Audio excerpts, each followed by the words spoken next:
The Chicago Bears have been crowned offseason champs once again, but this time, it's actually true. The Bears are who we thought they were. Now, if you want to crown them, then crown their ass. You asked for it and we delivered. It's Fan Friday, and you, the fans, chose today's topic for Point of View. Don't forget to leave a comment down below. Let us know what you think of the Bears' offseason moves. I know I've gone at the Bears franchise in the past because I'm a Packers fan, but today won't be another one of those days because I think they've done just about everything you'd want from a competent franchise. And that started by understanding the true disaster that the team has been for decades. Okay, I swear that'll be the last jab, but seriously, this past year just wasn't great in so many ways. Of course, the most notable disappointment was the year Caleb Williams had, and 90% of that wasn't his fault.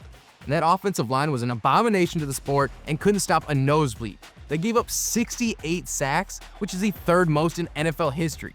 That's just not a great way to usher in your new face of the franchise, and you group that with the fact that the Bears' offense finished bottom 6 in the league in pass yards, pass attempts, completion percentage, and rushing yards per attempt. It was a year to forget. And that's a real bummer considering the defense showed they can hang with the best of them. They gave up the least passing touchdowns in the league and were able to keep the team in games that they had no business being in. Now, all of that could be true for a lot of seasons recently, and then you add in the fact that the Bears fired yet another head coach after one season with a rookie QB. It's just too much of the same old, same old. But you can't change the past, and I think the Bears are doing a fantastic job of righting all of their wrongs. But before we talk more about that, here are the results of this week's poll question. Thanks to everyone who voted. Look out for another question on Monday. Now let's get back to the Bears. They've made plenty of transactions that definitely move the needle, and that started with hiring Ben Johnson. Finally, the Bears got the clear-cut best option available to lead the team. And I'm not saying it's definitely going to work out that way, but you can't ask for much more than hiring the cream of the crop during an offseason filled with head coach vacancies. And considering the circumstances, I think Johnson has a much better chance of saving the Caleb Williams era than Matt Nagy did with Mitch Trubisky or Matt Eberflus with Justin Fields. That belief comes from his time at Detroit, but it also was hammered home at his introductory press conference. Here's what he had to say when he was asked how he's going to hold the team accountable.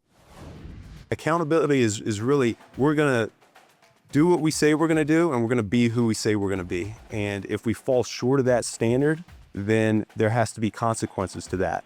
That can look a number of different ways, but we are going to get to the point when we are winning here where our veteran players are going to take over the accountability portion of it. Until we get there, though, it's going to be on us as the coaching staff to outline what it should look like, what a Chicago Bears is going to look like, what that professional work ethic is going to look like.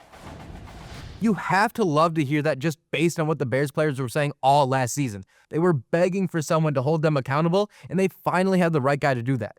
But you also have to put together the roster that will respond to tough coaching, and I think they've done a great job of that as well. And that started by shoring up their biggest issue, which was the offensive line. They added Joe Thuney, Jonah Jackson, and Drew Dalman, all of whom are better than who they started last year by a pretty wide margin. They also addressed the other side of the trenches by giving Montez Sweat some help in the form of Grady Jarrett and Daya Odangbo. And to top it all off, they just signed Olamide Zaccheaus, who can't be any worse than washed-up Keenan Allen. All of these additions are great, and credit to Brian Poles in the front office for sure, but the real MVP of the offseason is Caleb Williams for making this possible. Here's Poles discussing how Williams makes Chicago an enticing destination for free agents. Everyone's excited about where Caleb can go. We all know that there's a lot of growth that has to happen to get him to where he needs to be. But that excitement in terms of what he can be, obviously, helps get other coaches and players excited to be here and work with him and help get him to where he needs to be. Wow, he sure seems excited, doesn't he? But seriously, things are looking up for the Bears as much as I hate to admit it, and we're due for a hell of a competition in the NFC North for the foreseeable future.